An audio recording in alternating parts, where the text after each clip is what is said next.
back to my channel. How are you all? Okay, so we had one video of my brother's journey of how did he cleared NEET and scored so well that he got a government college, and soon he will be joining the college in the month of February. So now we got some comments on that video, although response was overwhelming. It was so good that within 24 hours we got more than 500 views, and it was exceptionally good for a new YouTuber like me. So now we are coming up with a new video so that people will get more tips and tricks and ideas as to how do they prepare for NEET examination for those who all are appearing this year in 2021. And for that I am presenting my brother once again to give you short tricks and tips that he followed to succeed. So here we go. Hey guys, so I am starting with the tips. Yeah. तो सबसे पहले मैं यही कहना चाहूँगा कि अपने आप को पहले रेडी कर लें कि आप इस फील्ड के लिए जाना चाहते हैं कि नहीं, क्योंकि एक मन होना चाहिए प्रॉपर आपका उस फील्ड में जाने के लिए, क्योंकि आपको पता है कि काफ़ी ज़्यादा हार्ड वर्क करना है आपको इसमें क्लियर करने के लिए। तो सबसे पहले आपका मन एक होना चाहिए कि आपको इसमें जाना है, उसके बाद ही आप प्रॉपर तरीके से इसमें अंदर मेहनत कर पाएंगे। Alrighty. Okay, so prereq is अगर आपका मन है नीट करने का, दिल से आप करना चाहते हो, डॉक्टर बनना चाहते हो, तो ही ये फील्ड चुनो। Alright, so first things first, let's get straight to the tips. Okay, so first tip. तो सबसे पहले तो मैं ये कहना चाहूँगा कि आपने डिसाइड कर लिया है ऑलरेडी कि मेरे को इस फील्ड में जाना है। आपने 11th में अपना मेन सब्जेक्ट बायो ले लिया है, तो फिर आपको 11th से ही अपनी प्रिपरेशन में लग जाना है। आपको अगर आप बाहर जाना चाहते हैं तो बाहर जाइए, नहीं तो कुछ भी डिस्टेंस लर्निंग वगैरह जैसे मैंने ज्वाइन किया था, तो किसी भी इंस्टीट्यूट से डिस्टेंस लर्निंग का प्रोग्राम आप ज्वाइन कर लीजिए और ऑनलाइन लेक्चर चालू कर लीजिए। अभी कोरोना टाइम में वैसे भी लोग बाहर जाना प्रेफर नहीं कर रहे हैं, तो आपको ऑनलाइन लेना बेटर रहेगा अभी। तो ऑनलाइन कोर्सेज देखिए और साथ में अपने बोर्ड्स की तरफ भी ध्यान दीजिए। 11th में तो कोई बोर्ड्स का डर होता नहीं है, तो 11th में आप काफ़ी पोर्शन अपना कवर कर सकते हैं नीट का। और उसमें 11th में तो अपने को सिर्फ 11th ही पढ़ना है, 12th पढ़ने की तो अभी समझ में भी नहीं आएगा और ज़रूरत भी नहीं है। तो 11th में अपने आप को उसमें फोकस रखिए, नीट की तरफ थोड़ा ज़्यादा ध्यान दीजिए और उसमें बेसिक्स अपने क्लियर करते जाइए। ऐसा नहीं कि न्यूमेरिकल पोर्शन ज़्यादा सॉल्व कर रहे हैं, उसमें बेसिक्स अपने क्लियर कीजिए। न्यूमेरिकल सॉल्व करने के लिए 12th भी रखा है अभी, तो इस पर ध्यान दीजिए 11th क्लास में। और मतलब जो है 12th में बोर्ड्स की तरफ ध्यान दीजिएगा। ओके, तो जितना मुझे समझ में आया, तो आपको अगर यूज़ टू होना है हम स्कूल तक जब हम 1st to 10th तक रहते हैं तो हम बहुत ज़्यादा यूज़ टू नहीं होते कि एक एग्ज़ाम है, फाइनल डेस्टिनेशन जो हमें क्रैक करना है।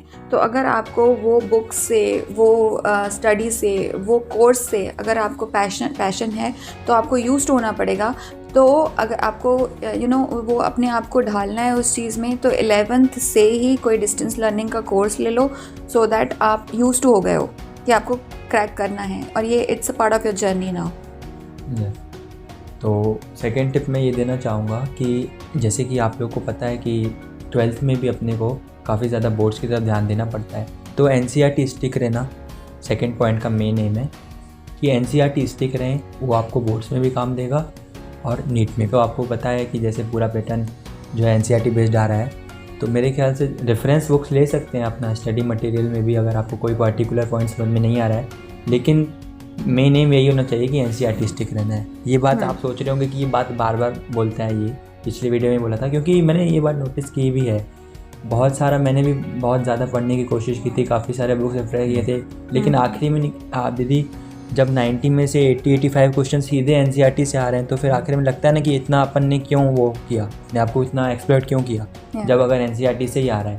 ऐसा नहीं बोल रहा हूँ कि आपको अदर रेफरेंस बुक नहीं लेनी चाहिए, पर एट दी एंड जो है आपको रिवाइज जब करना है तो NCERT इनफ है, मतलब मोर देन इनफ है।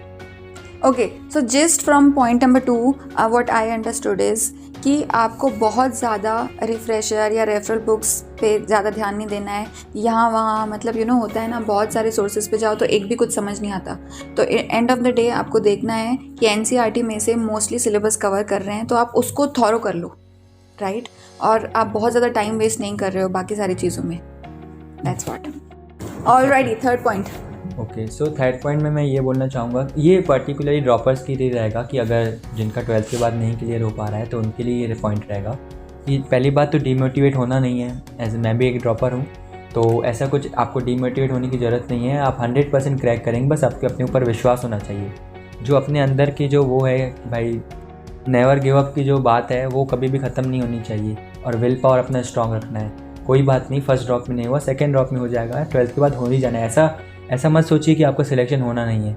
बिल्कुल मोटिवेटेड रहिए, दिन भर मेहनत करिए।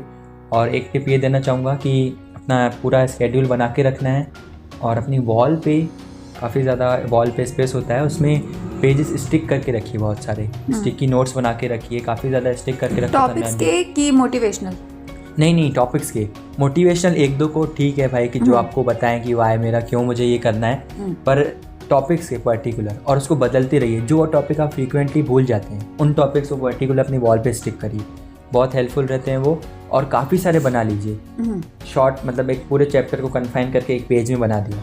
जैसे हमको तो इंस्टीट्यूट से भी काफ़ी ज़्यादा मिल जाते थे कि भाई एनिमल किंगडम में बहुत ज़्यादा एग्जाम्पल्स हैं, तो वो सारे एग्जाम्पल एक कागज़ में लिख दिया, तो उसको उठा के वॉल के सामने स्टिक कर दीजिए। राइट। और अपना स्केड्यूल भी जो है वो एक कॉपी में लिख लीजिए, क्योंकि स्केड्यूल तो फिर बदलता रहता है समय के हिसाब से। अगर टेस्ट है तो उसको एक कॉपी पे लिखिए, या फिर अगर आप एक प्रॉपर शेड्यूल रोज़ फॉलो कर रहे हैं तो फिर उसको चिपका सकते हैं।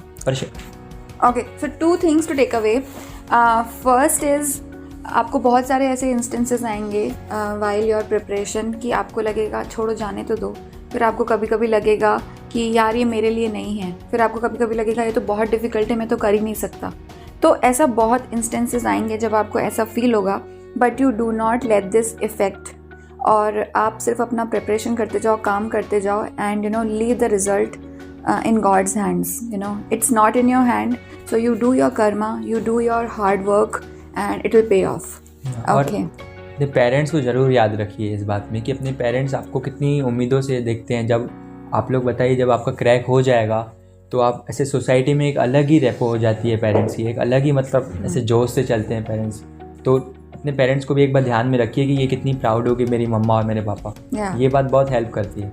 So whenever you get demotivated and you feel like I should give up, then one quote that I would say you keep in mind is, pain is temporary, glory is forever.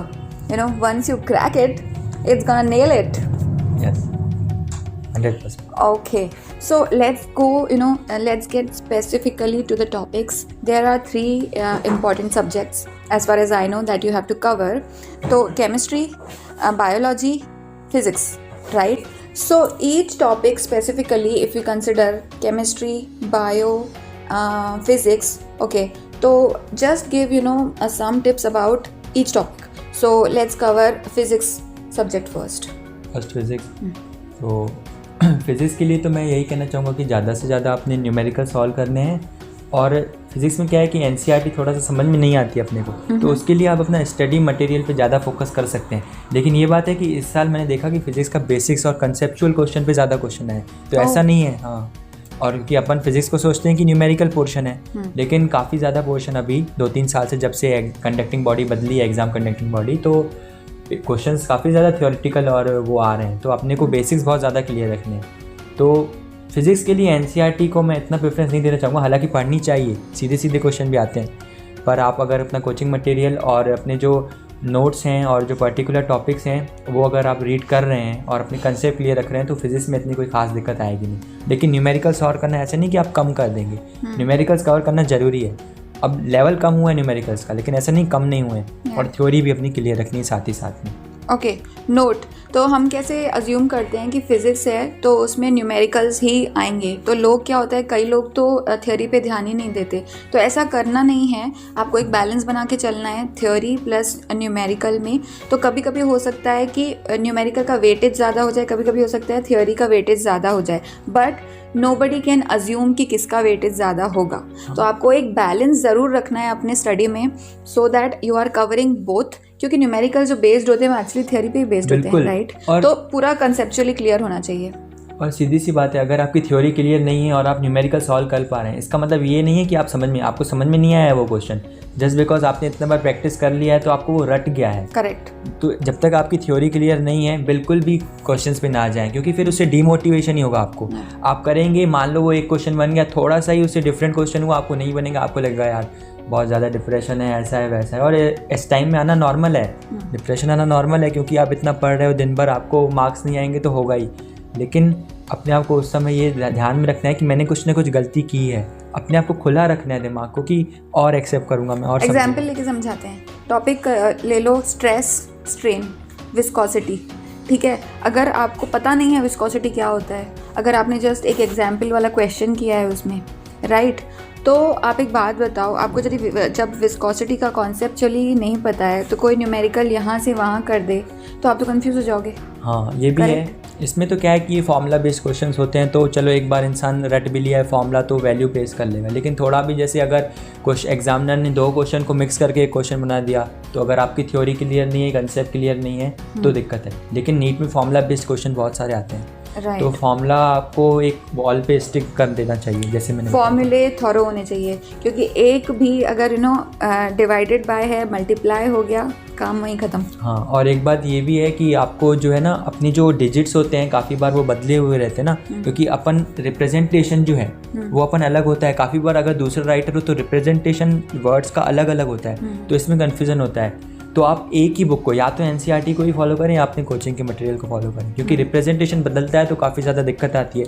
Formula भूलता है इंसान, formula वही है, पर उसी आई को मैं अगर थोड़ा डिफरेंट बना रहा हूँ तो दिमाग में बात फिर बैठती नहीं है। करेक्ट। तो अगर आपको इसके लिए अभी तक मेरे पास बनाए हुए रखे हैं, तो आपको उनको बना के वॉल पे स्टिक कर देने हैं, या फिर एक चार्ट पेपर पे बना के अपनी दीवार पे टांग दें, या कुछ भी। या तो हम तुम्हारे का फोटो भी भेज सकते हैं, राइट? हाँ, एक फ़ोटो दिखा सकते हैं, मैं फोटो पोस्ट कर सकते हैं। मेरे पास काफ़ी ज़्यादा, जैसे इलेक्ट्रिक फील्ड जो चैप्टर है क्लास 12 का, उसके मेरे पास पूरे बने रखे हैं, मतलब अच्छे से, तो मैं आपको वो शेयर कर सकता हूँ। ग्रेट। तो मेरे पास एक्चुअली यूट्यूब पे कोई ऑप्शन नहीं है जहाँ पे मैं फ़ोटोग्राफ्स शेयर कर सकूँ। अगर आपको इंटरेस्ट है तो मैं इंस्टाग्राम का लिंक दे रही हूँ यहाँ पे, you can follow me, I will post the pictures there, तो वहाँ से आप रेफ़र कर सकते हो। Alrighty, let's get to chemistry. Yes, तो केमिस्ट्री में मैं ये बोलना चाहूँगा कि केमिस्ट्री में 3 पार्ट्स होते हैं। तो सबसे पहले फिज़िकल, इनऑर्गेनिक और ऑर्गेनिक। तो सबसे पहले फ़िज़िकल की बात करते हैं। तो फिज़िकल में क्या है कि वही सोचते हैं अपन की न्यूमेरिकल्स पोर्शन ज़्यादा होगा, लेकिन केमिस्ट्री में ऐसा नहीं है। काफ़ी ज़्यादा पोर्शन फिज़िकल केमिस्ट्री में काफ़ी ज़्यादा पोर्शन जो है वो इस साल मैंने देखा कि थ्योरी बेस्ड क्वेश्चन आ रहे हैं, सीधे मतलब एग्जाम्पल्स पे क्वेश्चन आ जाते हैं कि भाई जैसे सरफेस केमिस्ट्री हो गया, उसमें एड्जॉर्प्शन जो पर्टिकुलर टॉपिक है कि किस टाइप का एड्जॉर्प्शन है, एग्जाम्पल, और ये सब सॉल्यूशन चैप्टर है तो आइडियल सॉल्यूशन और नेगेटिव डेविएशन, पॉजिटिव डेविएशन के सीधे एग्जाम्पल आ जाते हैं। तो अपन जनरली स्किप कर देते हैं, अपन सोचते हैं न्यूमेरिकल पे ध्यान दे रहे हैं। और इस साल मैंने देखा 2-3 क्वेश्चन सीधे एग्जाम्पल बेस्ड आए थे, और वो भी एनसीईआरटी से ही थे, ऐसा नहीं कि कहीं बाहर से आ गए थे, प्रॉपर एनसीईआरटी से थे। तो इसलिए अपने को ये बात पे ध्यान रखना है कि फिजिकल केमिस्ट्री के एग्जाम्पल्स नहीं छोड़ने किसी भी टॉपिक के। ओके। और न्यूमेरिकल तो सॉल्व करने ही है। एनसीईआरटी के थोड़े से मतलब अच्छे लेवल के हैं तो एनसीईआरटी के भी कर सकते हैं, और अपने कोचिंग स्टाइल के भी कर सकते हैं। ऑर्गेनिक, अब ऑर्गेनिक की बात करें तो ऑर्गेनिक में मैंने ये देखा कि ऑर्गेनिक में थोड़ा आपको मैकेनिज़्म, रिएक्शन मैकेनिज़्म तो बहुत ज़्यादा ज़रूरी है भाई। आप अगर उसके बाद ही आप वो कन्वर्जन वाले क्वेश्चंस और ये सब कर पाएंगे। तो सबसे पहले अपने आप को आईयूपैक नेमिंग, उसके बाद आइसोमेरिज्म, वो तो ठीक है, क्वेश्चन इतने आते नहीं हैं लेकिन क्लियर होना चाहिए बेस आइसोमेरिज्म और इन सब पे।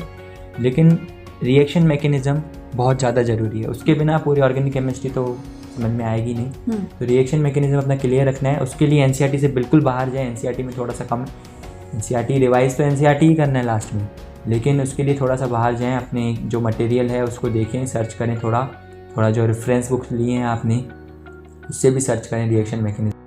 तो ऑर्गेनिक केमिस्ट्री के लिए सबसे पहले यही कहूँगा मैं, कन्वर्जन वाले रिएक्शन होते हैं कि भाई ये अगर ये रिएजेंट आ गया तो क्या बदलेगा। तो उससे पहले सबसे पहले ये ज़रूरी है कि आइसोमेरिज्म आना चाहिए, और आइसोमेरिज्म से भी ज़्यादा ज़रूरी है कि एक बार आपको रिएक्शन मैकेनिज्म क्लियर होना चाहिए। ओके। इनऑर्गेनिक, तो इनऑर्गेनिक का मैंने पिछले वीडियो में भी एक बार आपको रेफरेंस याद दिलाया था कि जो इनऑर्गेनिक का पार्ट है वो मतलब मैक्सिमम पार्ट जो है उसमें याद ही करने वाला है। मतलब थोड़ा बहुत समझ लेगा इंसान, लेकिन आखिरी में याद ही करना है, क्योंकि एक्सेप्शंस बहुत ज़्यादा हैं। केमिस्ट्री में एक्सेप्शन मेरे को यूजुअली इनऑर्गेनिक समझ नहीं आती थी। हाँ नहीं, इनऑर्गेनिक में समझ हमारे टीचर से बोल ही देते थे कि रटना ही पड़ता है, काफ़ी ज़्यादा पार्ट रटना है। तो NCERT स्टिक ही रहना है। इनऑर्गेनिक के सीधे क्वेश्चन NCERT से आते हैं, और जो भी आपको एक्सेप्शंस दिखें वो NCERT में ऐड करते जाएं। ये बात ध्यान रखनी है कि जो भी चीज़ है, जैसे ऑर्गेनिक में भी ये बोलना चाहूँगा कि जो भी चीज़ आपको एक्स्ट्रा पढ़ा आपने, तो NCERT में ऐड करते जाएं। ऊपर थोड़ी जगह रहती है NCERT की केमिस्ट्री में, तो ऐड करते जाइए, ऊपर भी नीचे भी करते जाइए, और थोड़ा बहुत उसको बढ़ा चढ़ा के थोड़ा सा लिख दीजिए अपने, जैसे कि रिवीजन करने में आसानी है, क्योंकि लास्ट में सबको टाइम मिलता नहीं है इतना। तो अगर आप 12th के बाद ही दे रहे हैं तो बिल्कुल टाइम नहीं मिलेगा आपको, मतलब बिल्कुल टाइम की कमी होती है। तो NCERT में लिखते जाएं।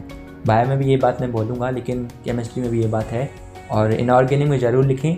इनऑर्गेनिक में क्या है कि काफ़ी ज़्यादा एक्सेप्शंस होते हैं, वे सब लिखते जाइए एकदम से, और अंडरलाइन करें उन पर्टिकुलर हाईलाइटर लेके, एक्सेप्शंस को अंडरलाइन करिए, एग्जांपल्स को अंडरलाइन करिए। और इनऑर्गेनिक के लिए किसी भी रेफरेंस बुक की ज़रूरत नहीं है, अपनी NCERT पे ही स्टिक रहना है। ओके तो जितना मुझे समझ में आया, वैसे केमिस्ट्री मुझे आधी पौनी ही समझ में आती है, तो सबसे for a student like me जिसको बहुत ज़्यादा केमिस्ट्री फ्रेंडली नहीं है, तो उसके लिए मैं यही बोलना चाहती हूँ कि जो गलती से समझ में आ गया है हाईलाइट करते जाओ। ओके नोट्स क्विकली बनाते जाओ, अपने आसपास इतना चिपका लो, इतना बार बार दिखेगा तो फ्रेंडली हो जाओगे धीरे धीरे, ऐसी वियर्ड चीज़ों के साथ भी। तो आप जितना उसको देखोगे बार बार, उतना ही आप फ्रेंडली होगे। It's just it's some different thing that you have to gel with, take chemistry as like that. और एक और बात है कि लगाने से कुछ नहीं होगा आपको, जैसे कहीं भी, जैसे खाना खाने जा रहे हो या वॉशरूम जा रहे हो, तो एक एग्जाम्पल पर्टिकुलर ले लो उस दिमाग को, और ड्यूरिंग जो भी आप करने जा रहे हो उसको रिवाइज़ करते रहो, क्योंकि लगा तो देते हैं अपन काफ़ी बार, जैसे स्टार्टिंग में ऐसा होता है लगा दिया लेकिन रिवाइज़ कर ही नहीं रहे, तो लगता है इसमें भी टाइम ख़राब किया। तो बार बार उसको देखना भी है, और जैसे कोई आ रहा है तो उससे बोल दीजिए कि भाई पूछो मेरे से इसमें क्या लिखा है, अगर आपको कॉन्फिडेंस है, आपने तैयारी की है अच्छे से, तो ऐसा मतलब सामने वाले को बोलिए कि भाई पूछो इसमें से क्या पूछना है। Just that you said it, तो मुझे ऐसा लग रहा है कि रिविजन साइकिल अगर हम मेंटेन करें, डेली, वीकली, मंथली, नहीं 3 डे वीकली में काफ़ी बार अपन भूल जाते हैं, अगर उसको 3 डे पे शिफ्ट करेंगे तो बेटर रहेगा। ओके जो पार्ट्स अपन भूल रहे हैं, जैसे inorganic, weekly twice, yes, revision cycle, yes. तो जितना भी पढ़ा है हर 3 दिन में आपको रिवाइज करना है, सो दैट आगे पार्ट पीछे से पार्ट नहीं और होता है। संडे के दिन तो पूरा रिवीजन ही करना है, टेस्ट देना है, सुबह रिवीजन करना है, टेस्ट देना है, और टेस्ट देने के बाद एनालिसिस करना है। तो chemistry is that sort, be prepared कि आपको याद बहुत करना है, you have to memorise a lot. Alrighty, okay, so what's left? Bio. Okay go ahead. So bio में तो आपको पता ही है, मैंने थोड़ी देर पहले भी बात बताई कि इस बार 90 में से लगभग 80-85 के अप्रॉक्स क्वेश्चन NCERT से आ गए थे। तो बायो के लिए NCERT स्टिक रहना है, लेकिन NCERT से स्टार्टिंग में समझ में आएगा नहीं आपको, आप पढ़ेंगे आपको लगेगा समझ में आ रहा है, लेकिन फिर भूल जाएंगे। मल्टीपल 2 डिजिट रीडिंग चाहिए, मतलब 10 से ज़्यादा बार रीडिंग चाहिए NCERT की, बायो की, किसी भी सब्जेक्ट की मल्टीपल टाइम्स रीडिंग चाहिए। और बायो में रेफरेंस लीजिए आप अपने मटेरियल का, और रेफरेंस बुक जो भी आप ले रहे हैं, लेकिन बायो में ज़्यादा एग्जांपल्स याद करने की कोशिश मत कीजिए NCERT से बाहर। सब किसी पर्टिकुलर टॉपिक को समझना है, जैसे लाइफ साइकिल समझनी है, NCERT में क्लियर समझ में नहीं आ रही है, तो उसके लिए बाहर जाइए, लेकिन जो एग्जांपल्स हैं वो वापस आ जाइए NCERT में। जो एग्जांपल्स NCERT में दिए हैं, जैसे एल्गी में क्लोरोफाइसी, फायोफाइसी एंड रेडोफाइसी, तो उसमें एग्जांपल्स जो NCERT में दिए हैं सिर्फ वही पे ही ध्यान देना है। लेकिन लाइफ साइकिल समझने के लिए भले आप बाहर जाइए, जैसे आगे है ब्रायोफाइटा में, टेरिडोफाइटा में, बाहर जाइए आप उसके, लेकिन एग्जांपल्स की जब बात आती है तो वो वापस अपने NCERT पे स्टिक हो जाइए।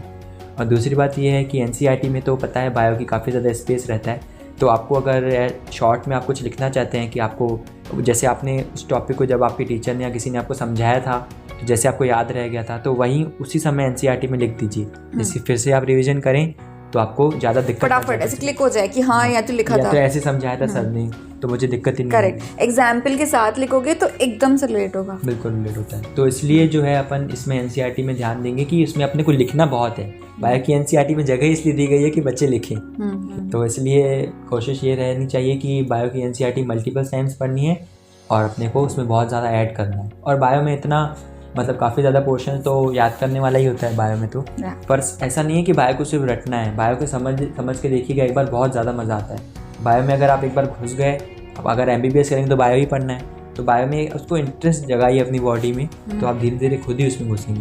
मुझे भी पता है कि बॉटनी में मज़ा नहीं आता है, बॉटनी में लगता है प्लांट से रिलेटेड है, लेकिन नॉमेनक्लेचर हाँ ये सब, तो इसलिए जो है कि अपने को इधर पे वापस जो है, ह्यूमन फिजियो में तो ऑटोमेटिकली मज़ा आता है सब बच्चों को, लेकिन प्लांट फिजियो में थोड़ा रटने का पार्ट रहता है। तो उसके लिए मैं यही कहूँगा कि फिर से वही वॉल टेक्निक 3-3 दिन में बदल के देखिए उसको।